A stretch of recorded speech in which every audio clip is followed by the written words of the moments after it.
So I wanted to talk about the number one and the number two reason first-time home buyers in particular are unable to buy a house. And honestly, it breaks my heart when I see these situations. And they're related. It's credit and debt.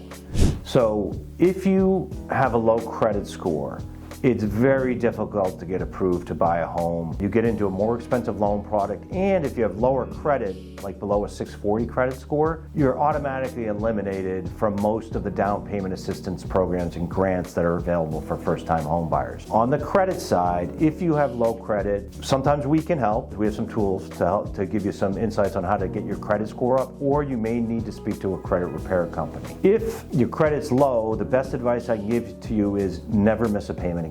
And that may seem like an impossible thing to do or a difficult thing to do, but I can tell you this, people with high credit scores, 780, 800 credit, they never miss a payment. So it is doable. So you have to put your payments on automatic or whatever. Just don't miss a payment. It could be 25 bucks. If you miss that payment, it's gonna hammer your credit score. The other thing that keeps people from buying is too much debt.